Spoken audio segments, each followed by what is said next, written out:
CBN Professional. Uma parceria com o jornal Valor Econômico.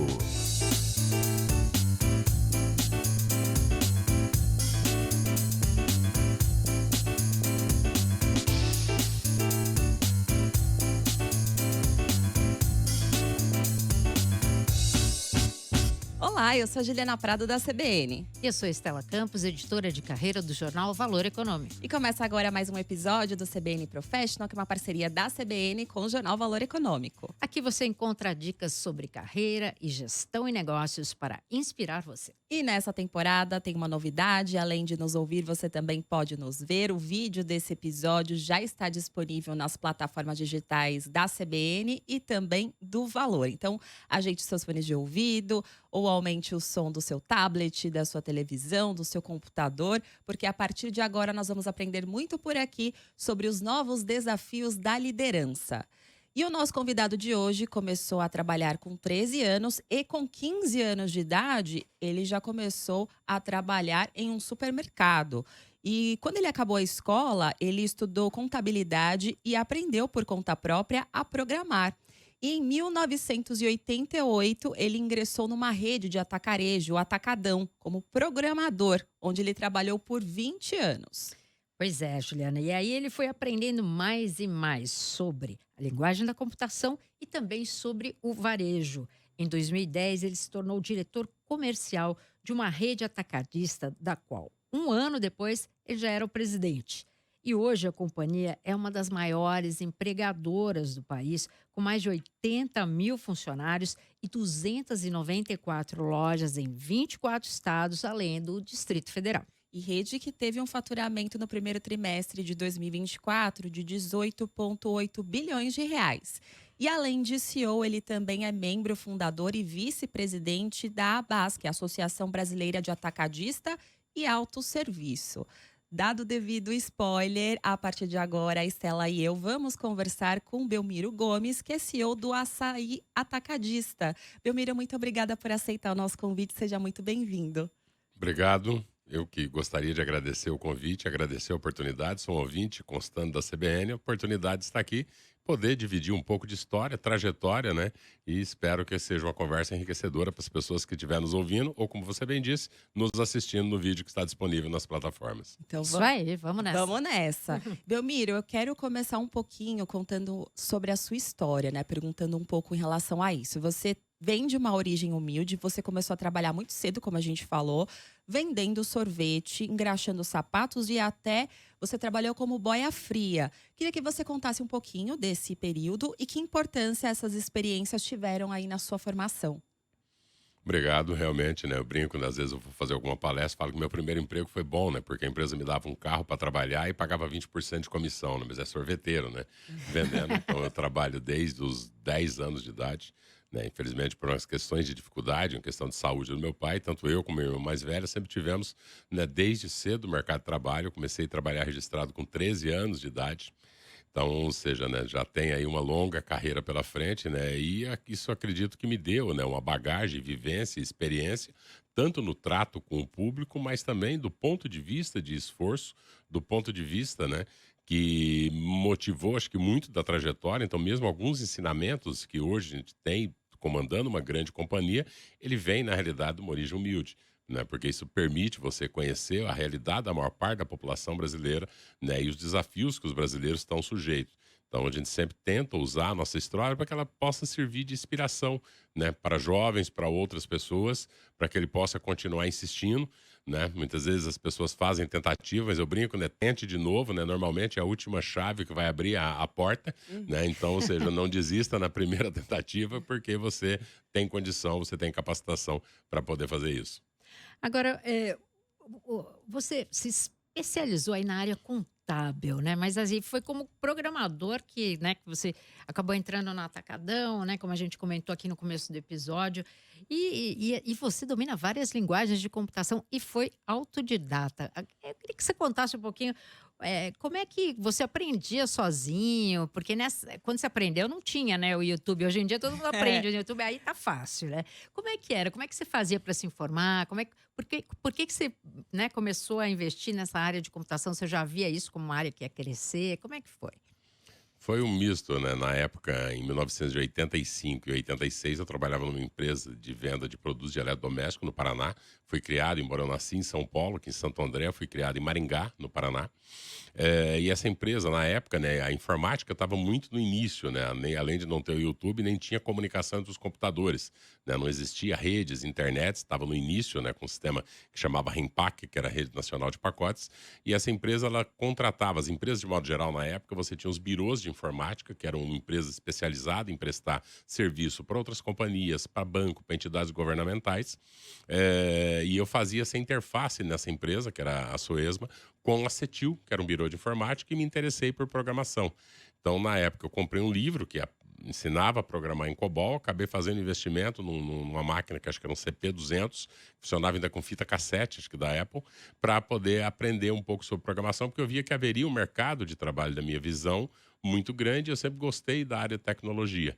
Então, depois eu passei por uma outra rede de supermercados, uma rede de supermercados chamada Musamar, para implantar o sistema de nota fiscal, mas mantinha alguns trabalhos que a gente fazia freelance para essa CETIL, que foi onde eu vim conhecer uma pessoa do Atacadão que acabou me convidando, e eu entrei em 1988 no Atacadão como programador em COBOL, para auxiliar numa transição que estava sendo feita entre um sistema desenvolvido aqui em São Paulo para os sistemas em CEF, que é o CEF, que era programado em COBOL na época. Então, a gente teve a oportunidade de acompanhar muito dos avanços da informática ao longo dos anos e também os impactos que ela teve, tanto do ponto de vista, primeiro, acho que nas companhias, que foi o primeiro uso, e depois, em seguida, na sociedade, de modo geral, com o advento do Windows, que acabou popularizando, e aí as pessoas, e o custo e a queda do custo de equipamento. Agora, desculpa, mas eu quero saber, você que estudou tanto, né, autodidata, como é que você está vendo agora a chegada da inteligência artificial? Você também tem essa curiosidade? Me conta como é que é hoje. Tenho, acho que é um advento muito poderoso. Já ficou brincando lá com o ChatGPT? Já. É um advento muito poderoso, né? Que acho que ele vai ser, acho que é de consenso, né? De quem veio da área de tecnologia, que os impactos serão maiores, inclusive, do que a própria internet teve, né? E para quem teve, ao longo dos anos, viu o impacto que a internet causou, né? Não somente do ponto de vista social, mas do ponto de vista econômico, do ponto de vista de mudança de processo. A inteligência artificial ainda está no início. Existe uma coisa na tecnologia que chama ciclo de hype, né? Que o ciclo de hype ele descreve, né, o surgimento de uma tecnologia. Você tem uma fase que é o pico que chama pico das expectativas e temores inflados. Então a gente viu algumas, né? Por exemplo, recentemente o multiverso, que havia-se uma aposta muito grande e acabou não se materializando. Teve os próprios carros autônomos, que a gente viu aí ao longo dos anos, várias promessas. Então, a inteligência, nesse momento, né, e depois do pico das expectativas infladas, a gente vai cair para uma coisa que chama, né, o Vale do Desencanto, esse é o nome mesmo correto, e depois vem em seguida o que seria o platô da normalidade. Nesse momento ainda, a inteligência artificial é muito boa para efeitos de geração de texto. Então, ela causa temores porque ela é capaz de criar e é capaz de escrever.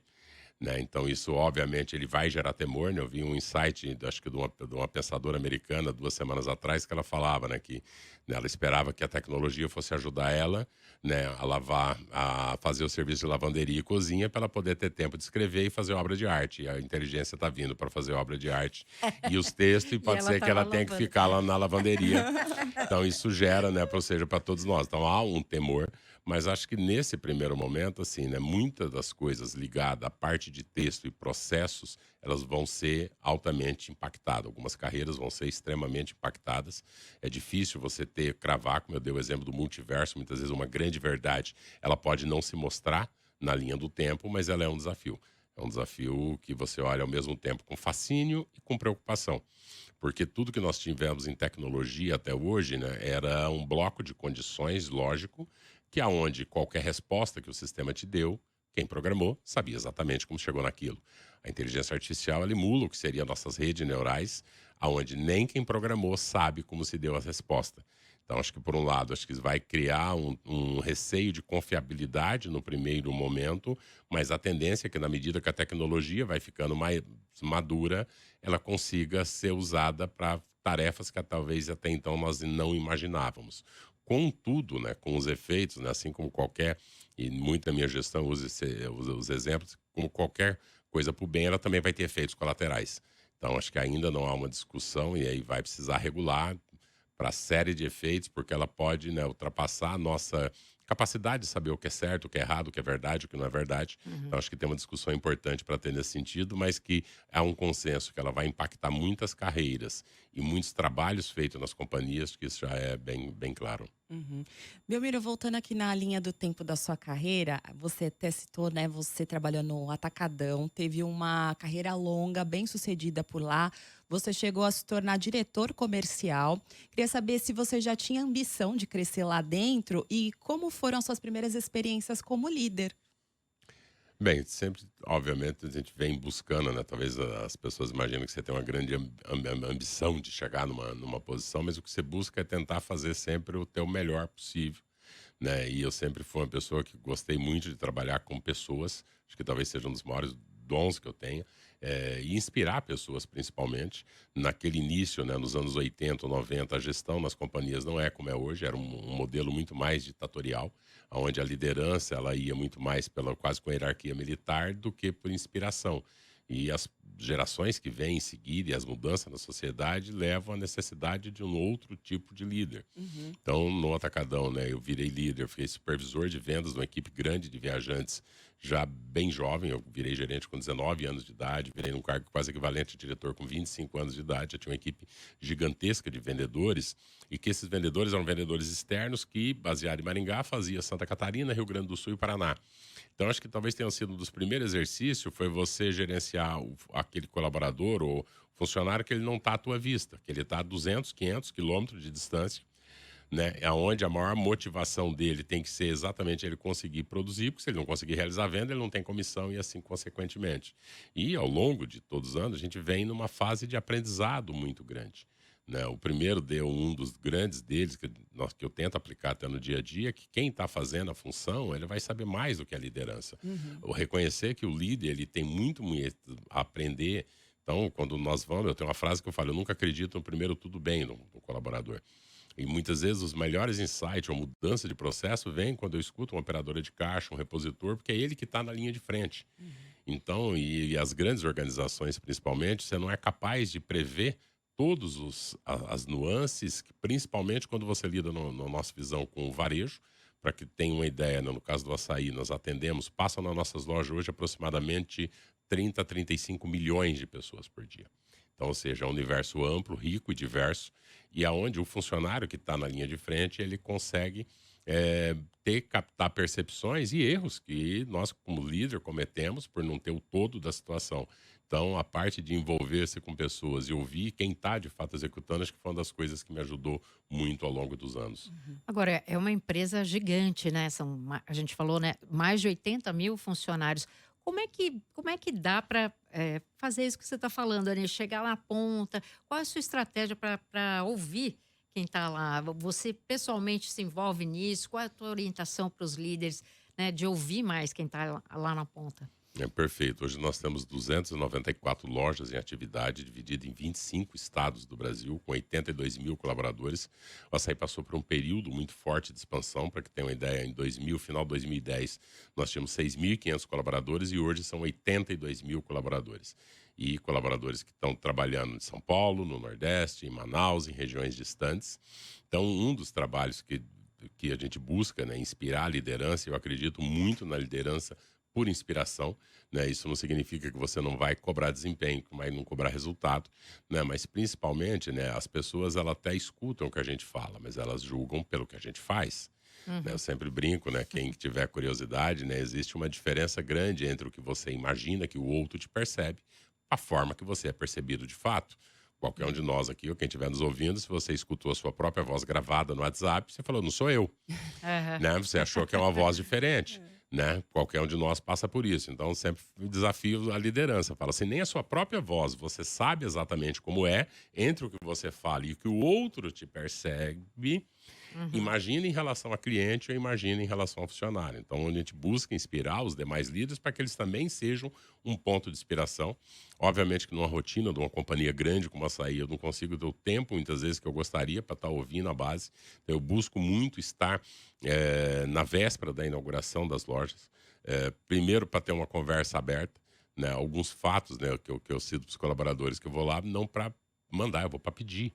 Porque por mais que você tenha processos, né, a empresa ela é feita de pessoas. A cultura é sempre o ativo mais importante que qualquer companhia possa ter. E é difícil, porque o ativo intangível, que é a cultura, ele é a somatória de uma série de atitudes feitas pela liderança e as pessoas que estão naquele ambiente. Você pode ter até outra empresa que trabalha no mesmo ramo de negócio, mas você pode ver que você nunca vai chegar em duas culturas iguais, né? Então, por mais que eu, como presidente da companhia, eu possa decidir onde eu coloco uma nova loja, uma mudança que faça, eu consigo dar uma ordem para apoio mútuo, apoio sincero, educação e um sorriso verdadeiro com o cliente. Porque a cultura você não escreve, né? Você escreve, mas as pessoas não cumprem, né? Ela acontece, né? De alguma Não, forma, né? e a forma de falar ou transmitir a mensagem. Vários estudos, eles mostram que se você vai dar uma palestra, a pessoa vai gravar 10% do que você fala. Então, ela vai olhar muito para a forma que você fala, se você está sendo sincero, e olhar mesmo quanto de paixão e sinceridade que você tem naquele discurso. Então, a gente vai para pedir, né? A gente aproveita para dividir as histórias, né? Nós tivemos dentro dessa trajetória do Açaí uma missão que era fazer com que o crescimento do Açaí significasse o crescimento das pessoas. Eu acredito muito, né, num país onde a gente tem, né, um país de grandes desigualdades sociais, com nível de renda, e até pela minha própria origem, que a promoção, a capacitação, ela é um dos caminhos para a pessoa alcançar, né, novas posições, e aí não é simplesmente, como eu falo, porque ele precisa ganhar mais, né, que isso talvez seria um raciocínio raro, é para ele ter o esforço reconhecido. Todos nós queremos ter os nossos esforços reconhecidos. O reconhecimento, engajamento vem do reconhecimento também, né? Na hora que você tem o reconhecimento, você consegue engajar de uma forma diferente também, né? E o reconhecimento, ele passa pelo próprio questionamento das nossas próprias atitudes. Usando a voz de novo como exemplo, que é diferente, muitas vezes a pessoa está com a atitude que ela imagina que vai ser reconhecida. Imagina, as suas atitudes, e o reconhecimento é feito por outro ser humano. O ser humano tem viés, o ser humano, ele tem, a nossa riqueza, a nossa diversidade, ainda bem que não somos todos iguais, né? Mas sempre para a pessoa poder estar insistindo. Então, a gente buscou muito. Segmento, né, de atacado, mesmo segmento de varejo de modo geral, é um segmento desafiador, principalmente para o público que está na base. Os salários normalmente não são, né, salário de varejo no Brasil pelas condições, a gente sabe como eles são, tem uma rotina de trabalho que envolve Tem uma rotatividade grande também, né? tem um turnover elevado, nós normalmente temos um turnover menor do que o mercado, dado a questão da valorização que a gente dá na profissionalidade, na promoção e principalmente nos quantidade de cursos que nós oferecemos, programas de treinamento, para que a pessoa possa ter, de fato, uma ascensão social. Independentemente de gênero, independente de preferência sexual, independência, que a capacidade dela, que o esforço dela vai ser reconhecido por aquela estrutura. Tem até a universidade, né, da Açaí, tem um programa de trainee que é específico, né, para os próprios funcionários, né? Fala um pouquinho para a gente sobre isso. Nós trabalhamos muito com a formação interna, né, desde quando nós começamos, né, quando eu saí do Atacadão e fui convidado a assumir o Açaí. O Açaí foi necessário fazer toda uma reformulação do ponto de vista de política comercial, de estratégia, para se preparar para expandir para outros estados. E havia já a nossa visão de que o componente essencial para isso, além de recursos financeiros, assertividade, né, na política comercial e na proposta para o cliente, era ter pessoas capacitadas. Então, dentro disso, na época, né, a nossa VP de Recursos Humanos, Sandra Vicari, ela se juntou ao time e uma das primeiras missões nossas foi cravar essa frase: o crescimento do Açaí precisa significar o crescimento das nossas pessoas. E aí precisamos dar ferramentas e meio para que as pessoas tenham condição de fazer isso. Uma delas é capacitar a liderança também para reconhecer. A outra é através da universidade, dos programas de treinamento. Então, nós idealizamos a universidade dentro da companhia, que tem uma série de cursos voltados para as mais diversas áreas, que abrange não somente do ponto de vista de conhecimento de negócio ou de gestão, mas também do ponto de vista comportamental dos indivíduos. E um outro deles foi o programa de trainee, que é você capacitar e formar internamente. Então, a gente investe, a pessoa é afastado das funções, fica por um período, né, em treinamento, passando para outras lojas, para que ela possa vir a ser um líder no futuro, né? E isso, para mim, é algo que é muito recompensador, né? Eu tive um exemplo que eu dei, assim, em 2011, no início do trabalho, Eu lembro que eu estava inaugurando a loja de Presidente Prudente, né? E fiz o discurso ali. Eu faço um discurso sempre mesmo emocionado, porque eu me emociono de verdade. Né? O time que está aqui, tem gente que a gente sabe disso. E eu falava ali, um sonho que eu tenho é que muitos de vocês estão começando com a gente, posso daqui a alguns anos ver vocês como gerente, como diretores, daquele time que estava ali. Né? Nós temos hoje, acho que 10 gerentes. Ou seja, quando você olha 13 anos depois, aquelas pessoas que estavam entrando como operador de caixa, como repositor, como passadores, estão realmente em posição de liderança no açaí. Então, a gente sabe que parte da nossa missão ela foi feita com sucesso. Agora, até o programa de trainee de vocês é um pouco diferente, porque ele não é aberto para o público, né? É para os próprios funcionários que querem crescer lá dentro, é isso? Sim, nós já tivemos um deles, né, e algumas ideias de trazer e mesclar pessoas de fora, mas a gente tem mantido o programa de fato, assim, talvez assim, acho que talvez... Tipo, valorizar a prata da casa ali. Não só valorizar, mas principalmente ajudar a formar ali a pessoa de casa para ela se tornar, né, a prata, o ouro, o diamante. Né? E a gente vê que a decisão, a seleção foi acertada, porque você recebe nos grupos de WhatsApp muitas vezes, quando uma pessoa é escolhida o programa de trainee, o quanto que a equipe está feliz.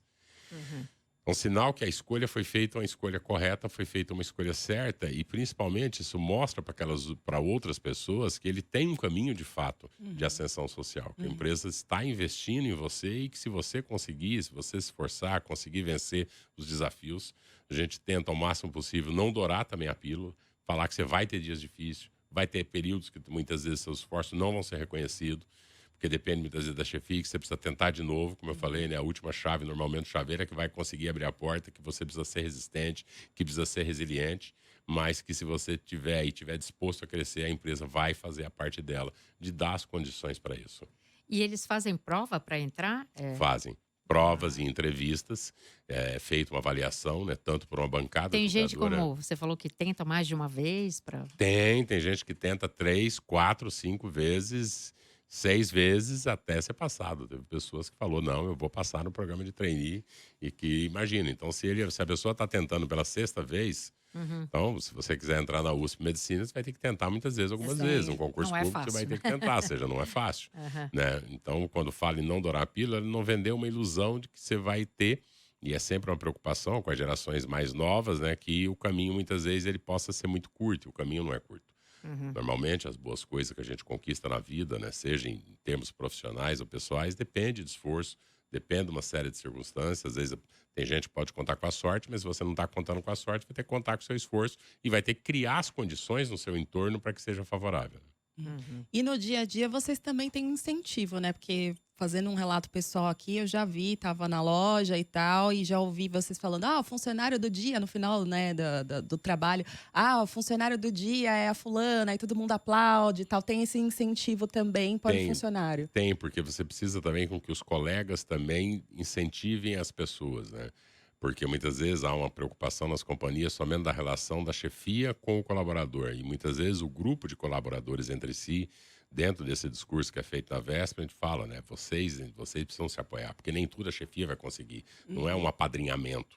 Muitas vezes a própria equipe, né, eles precisam se apoiar e vibrar pelos que conseguiram e vibrar pelos que estão sendo promovidos, assim como as atitudes, para que sirva de inspiração e que sirva, né, meio até daquela competitividade saudável, né, do ponto de vista de buscar fazer melhor. Sim. Por quê? Né? Por mais que nós colocamos esforços em marca, por mais que nós colocamos esforço em marketing, ainda bem da verdade, o marketing mais poderoso é o boca a boca. É um cliente contando para o outro. E, de fato, não é fácil para uma operadora de caixa ou para um operador de caixa que está 11 horas da noite, na sexta, ou 10 horas da noite, né, tá com um sorriso no rosto. Mas nós, enquanto cliente, né, quando entramos num lugar, nós queremos ser bem atendidos. Sim. Então, sempre o que nós pedimos, eu peço para os colaboradores, né, e falo, né, não atenda porque o açaí está pedindo, porque o presidente da companhia está aqui, porque o diretor está aqui. Atenda como você gostaria de ser atendido. Trate o teu companheiro como você gostaria de ser tratado. É dessa mesma forma, né? Porque você faz num ambiente, né? E ambiente existe, ambiente positivo e ambiente negativo. Depende de quem faz. A loja, por mais investimento que nós façamos nela, e nós buscamos fazer hoje em dia lojas modernas e bem capacitadas, quando você tira as pessoas daquele ambiente morto. O que dá vida para o ambiente são as pessoas que o fazem. O ambiente positivo e negativo depende muito das atitudes. O líder tem um papel importante? Tem. Mas a equipe também tem responsabilidade. Agora, pensa, Desculpa, pensando na operação, né? Os líderes, como é que você faz para pegar essas sugestões que você fala aqui também, de operação, dos líderes que estão ali nas lojas, para trazer isso para o modelo de negócio ali? É feita uma escuta, né, e através da liderança, obviamente, quando a empresa, quanto mais ela cresce, mais difícil, muitas vezes é isso. Então, incentiva as visitas e quebrar a primeira resistência, né? Por que que eu falo que eu não acredito no primeiro tudo bom? Porque eu encosto lá do repositor, tá tudo bem? Ô, chefe, tudo bem, né? Tá ali do lado do presidente, mas bem mesmo, não bem. Você não tem nenhuma reclamação? Não, não tem. Tá bem. Aí eu falo, pensa bem, você pensou se eu tivesse um dia do lado do presidente da companhia, eu ia falar isso, isso, isso. Chegou o dia. Então, ou seja, né, para que você consiga, de fato, tirar sugestões, e nós temos exemplos, né, numa inauguração de uma loja, eu conversei com uma pessoa que estava no serviço de limpeza, que era até de uma terceirizada, né? E ela falou, não, já é a terceira loja que eu trabalho para vocês. Ah, que legal. E você tem alguma sugestão? Ela me olhou assustado, né? No fim, nós mudamos 8 processos pelos argumentos daquela mulher. Nós estávamos fazendo, muitas vezes, alguns processos que eram duplo. O dia que mais chegava a mercadoria do CD era o dia que a loja marcava para lavar o piso do CD, da loja, que não fazia muito sentido. E aí foram uma série de sugestões. Olha que bacana isso. Então, isso é difícil, né? Para em grandes companhias, porque quem tem razão é quem tem razão. E muitas vezes, né, quando as pessoas, né, os efeitos colaterais da liderança, né? Os efeitos colaterais da liderança é que o líder, ele pode imaginar que ele, por ser líder, ele sabe mais que os outros, que ele não tem que ouvir. Na realidade, não é isso. Liderança, principalmente, é você conseguir ser a orientação, mas ter uma porta aberta, e grande porta aberta, para dar liberdade para as pessoas falar. Vai ter coisas que você vai olhar e falar, olha, às vezes a pessoa não vai ser um bom conselho, mas também tem muito bom conselho. Então, isso é algo que a gente tenta, ao máximo possível, exercitar a equipe para que isso venha, e muitas sugestões de melhoria e mudança vêm pelo input das pessoas. Mesmo que, às vezes, você possa ter o que eu chamo de filtro natural da liderança, porque, né, você pode ter um nível de arrogância até, incerto, e a pessoa fala, não, mas eu sou o líder, como é que eu vou escutar? Não, mas é quem tem razão, né? E muitas vezes ele que está na linha de frente vai ter percepção que a gente não tem. A gente tem, assim, uma quantidade de casos gigantescos ao longo da trajetória. É o filtro da liderança. Belmiro, do ponto de vista de negócios, na sua carreira, você acompanhou, né, a evolução dessa modalidade atacarejo. No começo era algo muito específico, para um público específico, mas agora ficou mais popular, né? Como é que foi acompanhar essa evolução? E para você, como é que essas mudanças impactaram na forma das varejistas lidarem e até contratarem pessoas? Acho que falando um pouco sobre o modelo de negócio, o atacarejo hoje é o maior canal, né, quando se olha todo de alimentar no Brasil. O modelo operado aqui no Brasil, ele tem particularidades adaptadas ao Brasil. O modelo de cash and carry, ele nasce na Alemanha, na realidade. O Macro foi o primeiro operador aqui no Brasil, muito mais voltado para o público pessoa jurídica. E hoje, por exemplo, nos Estados Unidos, você tem a Costco, que é uma das grandes companhias, que é muito mais voltado à pessoa física. No Brasil, o que nós fizemos foi um mix das duas coisas para trazer para o mesmo ambiente tanto clientes comerciantes, que são ricos, 40% aproximadamente da nossa receita é de clientes comerciantes. Nós dividimos os comerciantes em 3 grandes grupos, que são os revendedores, né, mercearias normalmente, mini mercados, que compram para revender. O transformador, que é o food service, restaurante, pizzaria, lanchonete, e um outro público que nós chamamos de utilizador, que são escolas, igrejas, mesmo oficina mecânica, um escritório, você precisa de copo descartável, você precisa de papel higiênico.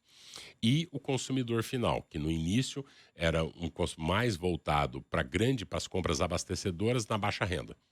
Mas o Brasil, nós temos acho que uma característica que difere de outros países, que é assim, nós temos uma dificuldade logística muito grande, né? Então, nós somos um país de dimensões continentais, com centros comerciais extremamente adensados, né? E muitas cidades distantes dos grandes centros produtores.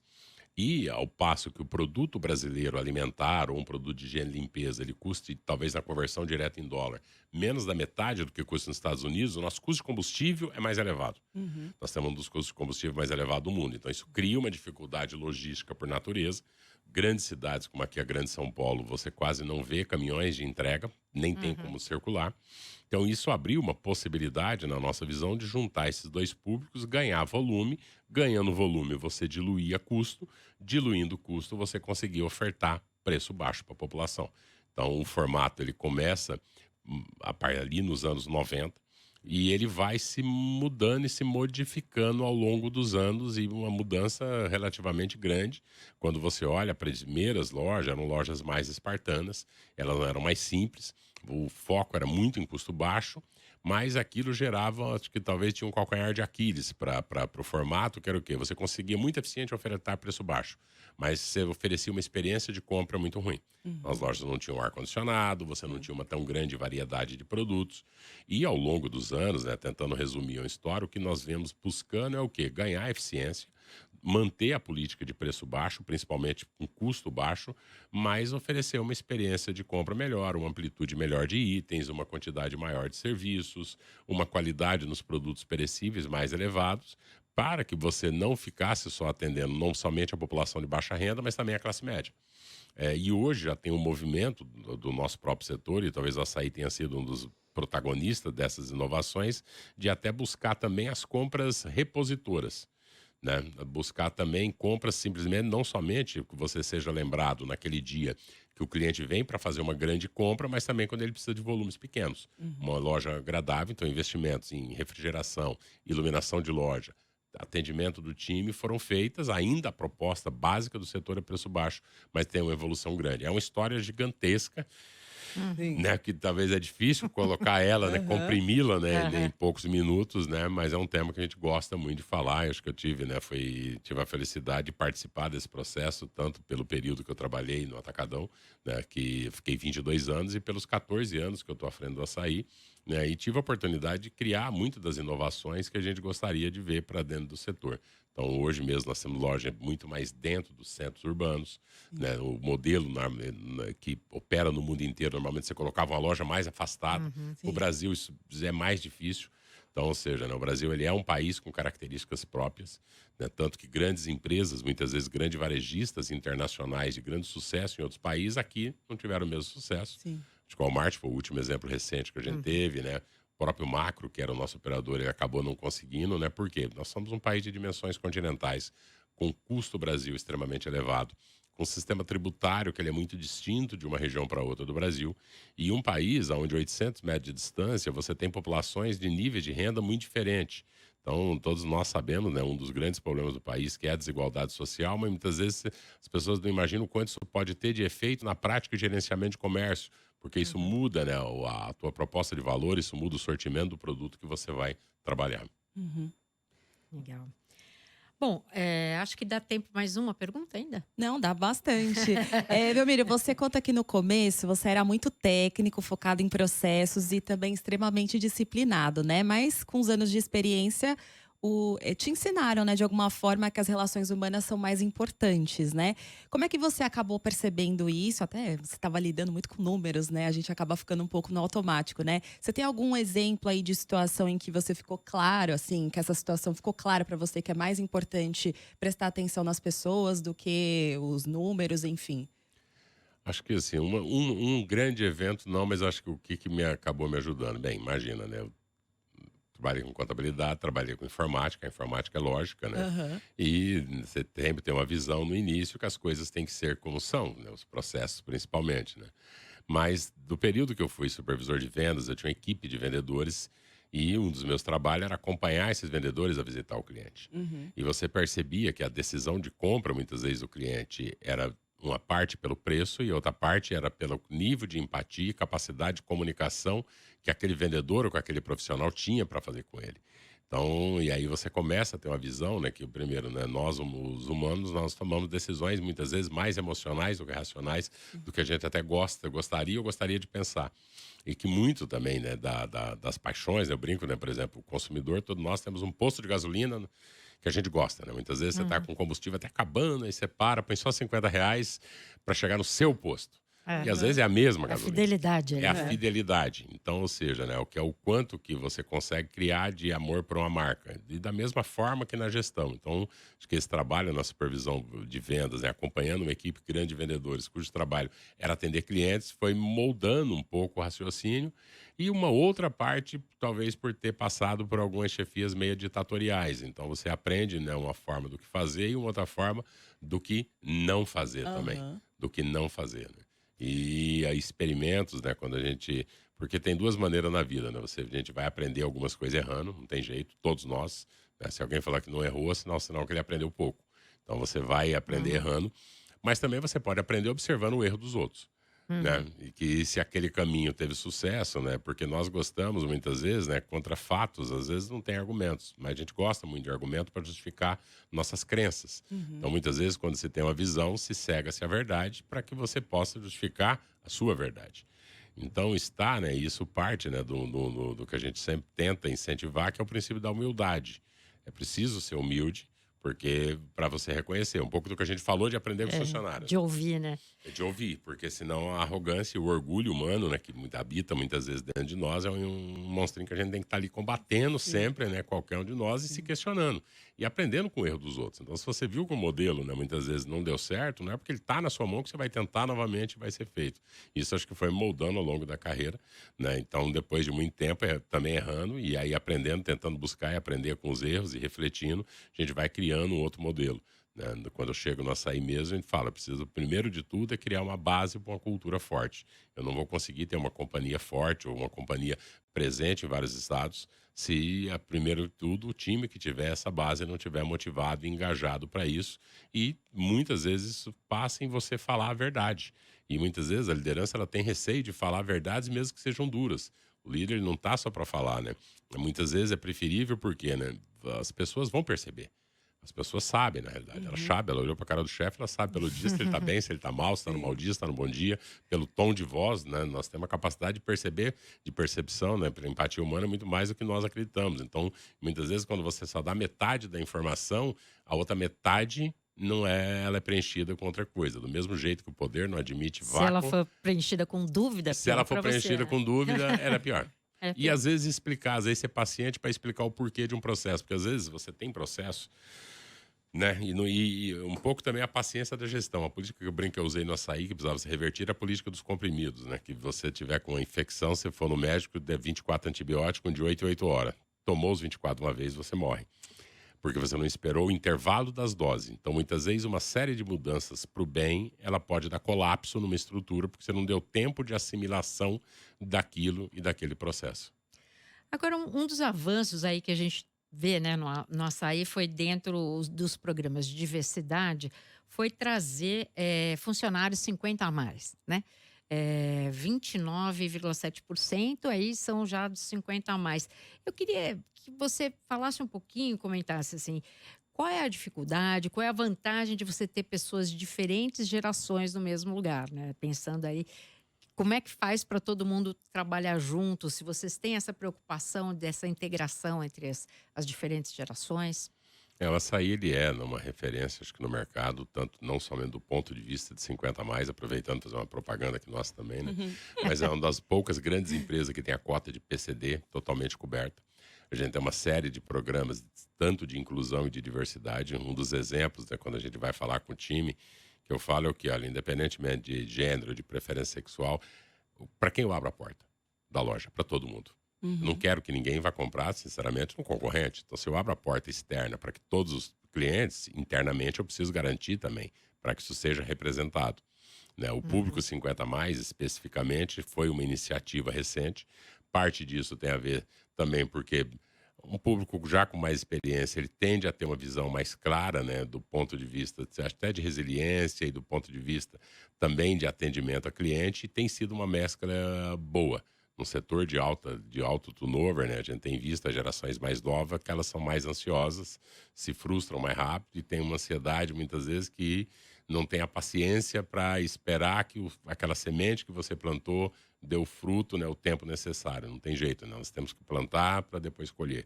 A expectativa muitas vezes de querer colher rapidamente sem o tempo necessário pode ser um problema. A gente falou assim por aqui, né, um pouco por cima da sua trajetória no Açaí. Eu queria que você contasse pra gente que um pouquinho do seu começo, né? Em 2010 você foi pro Açaí, né? Você foi convidado como diretor comercial e no ano seguinte você já era o presidente. E na época a empresa era deficitária, né? Segundo você mesmo conta, e tinha uma proposta de valor que precisava ser melhorada. Qual foi aí a sua estratégia como novo presidente para transformar aquele cenário? Como foi esse desafio aí de mudar, né, de empresa?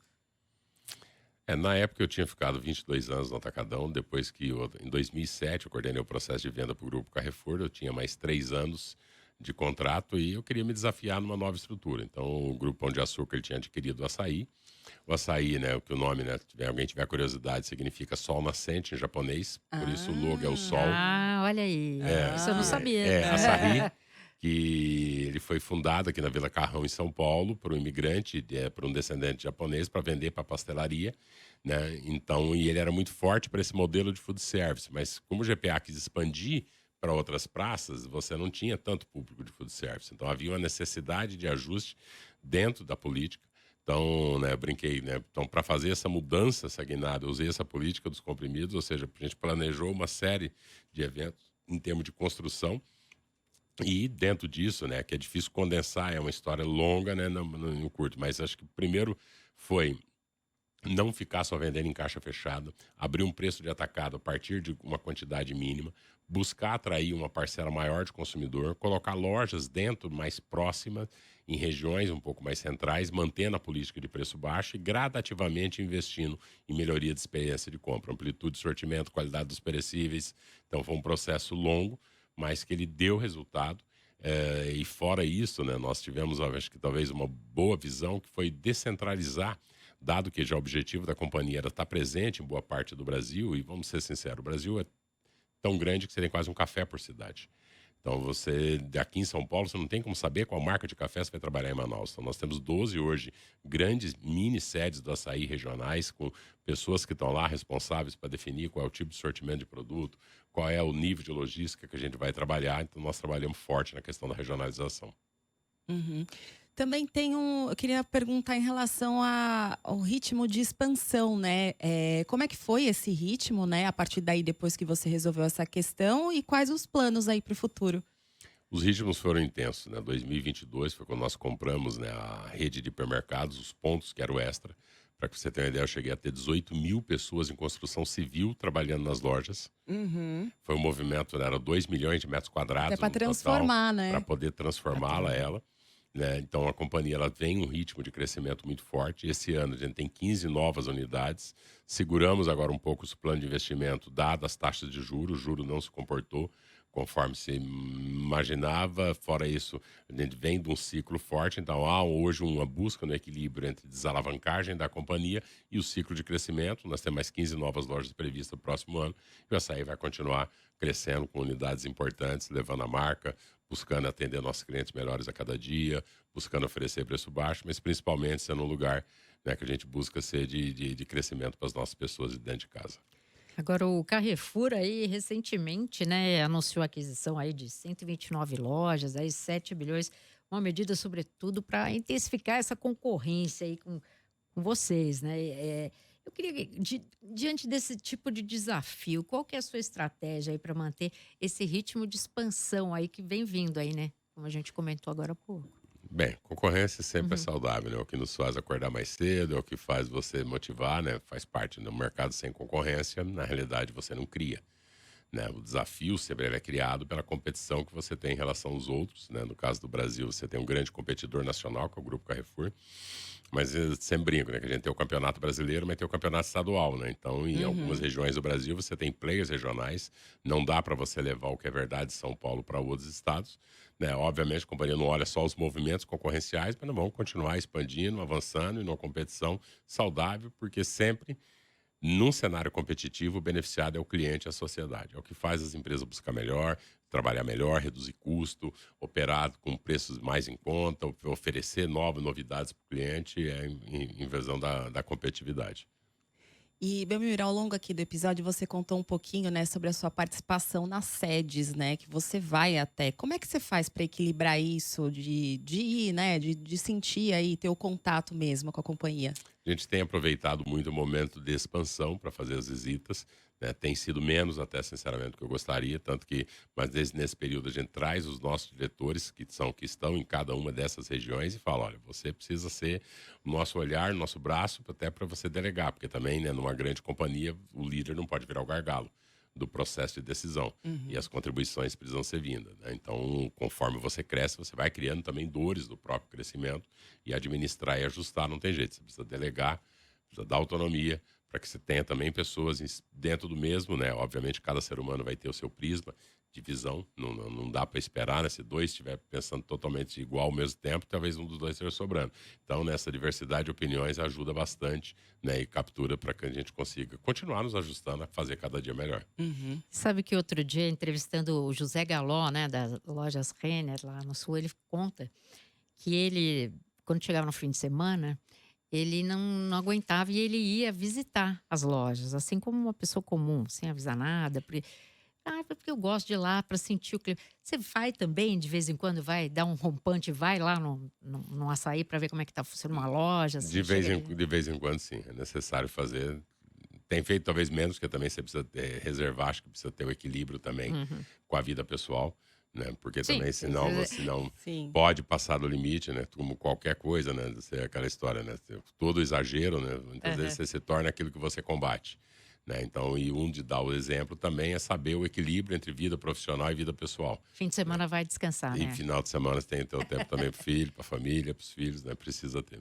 E aproveitando a deixa, vamos para o nosso quadro de dicas. Até queria saber o que você faz para desconectar um pouco, cuidar da sua saúde mental, né? No meio de tanto trabalho. Tem os hobbies, né, que são meus carro antigo, né? Que eu gosto de mexer, gosto de andar. Né? E que é algo que me leva para outro mundo, às vezes também, né? Seja na leitura ou em ver alguma série, para você também desconectar, né? A desconexão, ela é importante porque você só consegue criar, inovar e ter novas visões quando você desconecta, muitas vezes, da minha visão de uma realidade que você tá, senão você tende a ficar ruminando aquele problema. E quais carros aí? Fiquei curiosa. Eu também. Carros antigos, eu quero saber o seu Carros preferido. e você faz aquilo ali de comprar um carro, aí transforma, vai colocando as peças originais. Como é que você faz isso? Exato, né? Se eu aparecer com outro carro agora, eu vou ter um problema, né? Tem um vídeo que eu gosto de citar, que é um vídeo do aquele filósofo, professor Clóvis, que ele fala da Kombi. Quem tiver curiosidade, depois entra no YouTube, só escreve lá, professor Clóvis, Kombi, vai entender, né? Que às vezes a felicidade não tem motivo. Né? Às vezes a felicidade é simplesmente para prazer de algo. Sim. Né? E que, obviamente, né, você precisa sempre manter o desejo, porque você só pode desejar o que você não tem. Aquilo que você tem já é seu. Né? Então eu tenho um Ômega mesmo, que eu gosto muito, que é meu preferido. Tenho um Dodge também. Então tem alguns veículos que a gente vai lá, dá dor de cabeça, dá trabalho, mas aquilo serve Tipo, de motivação. placa preta. Placa preta. Até pelo eu também, né? Já com 39 anos trabalhado, já devo estar com a placa preta aqui também, né? E aí você roda com ele no final de semana, pra ver se tá tudo certo. Tudo certo. Às vezes já fiquei parado algumas vezes, já passei alguns perrengues. Mas pra quem veio de origem humilde, a gente também sabe. Mas esse dia mesmo tá parado ali na salinha, atrapalhando o tráfego, né? Então faz parte. E eu queria saber o que você tem aí, que acompanha de leitura. Se você lê alguma coisa, o que você pode indicar aqui pra gente? Ultimamente, felizmente, tenho lido pouco, né? Tenho lido mais material técnico, né? Mas eu sempre gostei, né? Eu já citei algumas vezes, né? A questão da arte da guerra, que é algo, né? Um livro que é importante para você aprender, né? Muito no dia a dia. Né? Então, de leitura, infelizmente, talvez eu vou ficar devendo um pouco mais. E muitos termos técnicos. Recentemente, eu estou muito mergulhado no assunto de inteligência artificial. Deu para ver. Né? A gente... Interessante. E para fechar, você tem tempo para ver série, filme, alguma coisa do tipo? Felizmente tem faltado tempo. Também. Do tempo. Mas série ainda tenho assistido. A última que eu terminei de assistir agora, acho que terminou a terceira temporada, que é aquela do Viajantes, que estava na Netflix. E gosto muito de ver documentário. Normalmente gosto de ver coisas muito fora da minha realidade de trabalho, para você ter uma desconexão.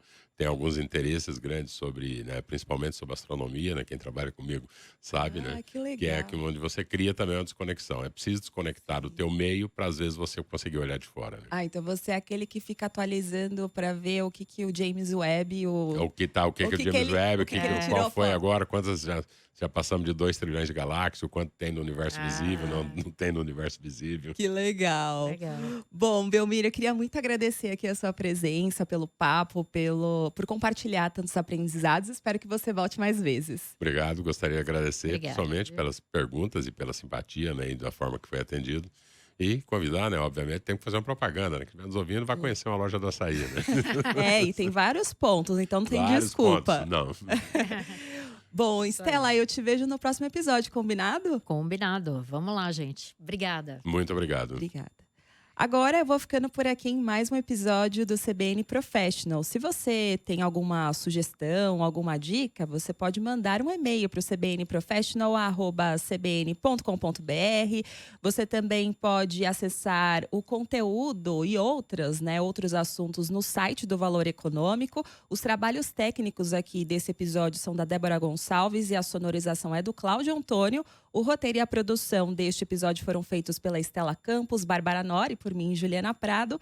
E eu te encontro na semana que vem. Beijos para você e até o próximo episódio. CBN Professional. Uma parceria com o jornal Valor Econômico.